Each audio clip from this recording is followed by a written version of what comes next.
Olá pessoal, tudo bem com vocês? Aqui é a professora Tássia e eu vim conversar com vocês sobre o capítulo 4 do nosso livro O Emocional Inteligente, que estamos realizando a leitura juntos. O professor Matheus já abordou os capítulos 1 e 2, professora Raíssa o 3 e agora eu venho aqui com o tema do capítulo 4. O nosso capítulo 4 aborda o seguinte tema: o ciclo das emoções negativas. Entenda como funciona o seu emocional. Quando uma emoção negativa é acionada, o cérebro e todo o organismo entram em conexão e reagem a um acontecimento desagradável. E isso acontece em 5 fases. Iremos tratar essas 5 fases utilizando um exemplo. A primeira fase é chamada de acontece um evento. E esse evento pode ser dado como provocativo ou não provocativo. Vamos criar a seguinte situação. Imagine uma reunião na empresa para a qual você não tenha sido convidado. Você ficou sabendo que o seu gestor estava presente e tomou decisões no projeto em que você trabalhava. Partindo aí para a segunda fase. A segunda fase é denominada pensamentos negativos são desenvolvidos automaticamente. Os pensamentos residem na área racional do cérebro e são resultados das crenças que moldam o modelo mental. Muito bem. Se no exemplo anterior você percebeu o evento como uma provocação, o processo vai continuar e seu límbico, área das emoções, totalmente ativado por uma emoção negativa, vai guiar o seu comportamento defensivo a ser usado naquela situação. Utilizando o mesmo exemplo, como você irá reagir. Meu gestor está me boicotando porque quer se vingar de mim. Ontem cheguei atrasado e agora está dando troco. Será que vocês pensariam assim, pessoal? Essa é a segunda fase. Se você não avaliar e não mudar o seu pensamento, você vai passar para a terceira fase desse ciclo. A terceira fase é chamada como um emocional ativado. O estresse aumenta e as emoções, medo, raiva se misturam, alimentadas por outros pensamentos negativos. E assim é o ciclo. À medida que o sistema límbico, ou seja, a área das suas emoções, ele fica ainda mais ativado pelas emoções negativas. Novos circuitos neurais com informações negativas vão sendo reforçadas em seu mapa mental, nutrindo seu cérebro e outros pensamentos ruins estressantes, vindo aí o terceiro exemplo que acontece nessa terceira fase. Por exemplo, utilizando esse mesmo exemplo, você vai pensar daí da seguinte forma: você sente medo de ser excluído pelo seu chefe e simultaneamente sente raiva por ele ter cometido essa traição.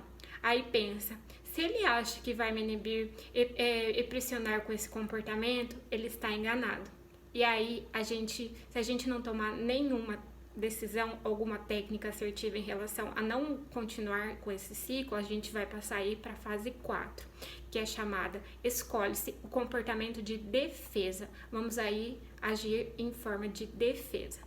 O medo e a raiva são controlados e estimulam uma série de sensações, como frustrações, inseguranças, ansiedade, irritações e desespero, entre outras. Por exemplo, aí você pode pensar da seguinte forma dentro desse mesmo exemplo: a partir de agora, não darei mais informações para ajudar meu chefe. Gostaria de ser assertivo, mas como esse modelo de chefe só sendo político e bajulador, assim ele fica feliz e não me persegue mais. Sendo assim, se você não tomou nenhuma técnica de gestão emocional até aí, você vai partir para a quinta fase. A quinta fase é a expressão da emoção. Se a emoção não for expressa sob o comando racional, 2 caminhos são possíveis. Ou seja, você vai tentar reter essa emoção para dentro de si ou vai despejá-la de maneira inadequada, ridicularizando, esbravejando, culpando o outro, criticando e agredindo. Utilizando o mesmo exemplo, você pode agir da seguinte forma: bem, ele é meu chefe e tem mais poder que eu. Ele pode me demitir e isso eu não quero agora. Quando chegar o momento certo, eu mesmo detono a imagem dele. Complicado, né, pessoal? Uma fase vai levando a outra, redigida por esse ciclo vicioso de pensamentos negativos.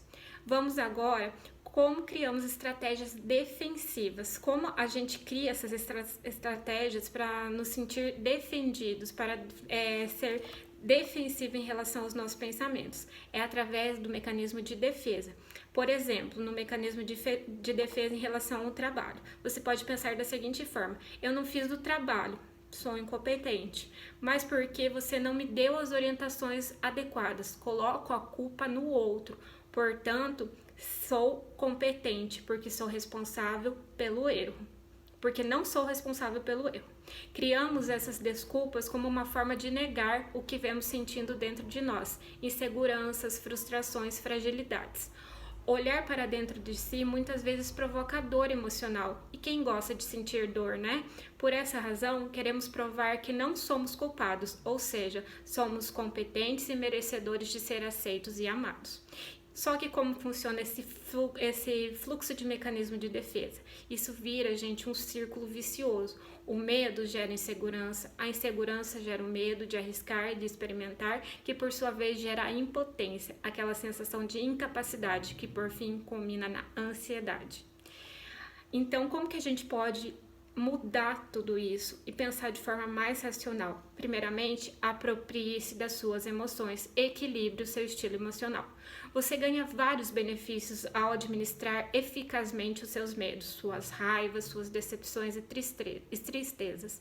O grande ganho é que você vai sentir-se seguro, confiante, competente, adequado e firme em suas relações sociais. E como podemos fazer isso? Gerenciando o ciclo das nossas emoções, não deixando esse ciclo ir para a fase 1, 2, 3 e 4. E como fazemos isso? Interferindo. Vamos utilizar aqui 3 formas de interferência. Interferindo nas crenças que geram as emoções negativas e comportamentos disfuncionais, ou seja, fazendo uma avaliação cognitiva do pensamento negativo, buscando sempre a solução e não a explicação para o problema. Interferindo nos comportamentos disfuncionais, substituindo-os por padrões de comportamento adequados às situações e que não demonstrem demonstrem maturidade e responsabilidade. E por último, interferindo na comunicação, que é a expressão dos quais nossos pensamentos e emoções são dotados de um estilo de comunicação mais assertivo. Certo, pessoal? Essa era a nossa conversinha de hoje, espero que tenha sido muito proveitosa. Vamos continuar, logo teremos o capítulo 5 e vem mais novidade por aí. Continuem acompanhando, façam a leitura juntamente conosco, que estamos adorando fazer esse clubinho do livro com vocês. Até mais, pessoal!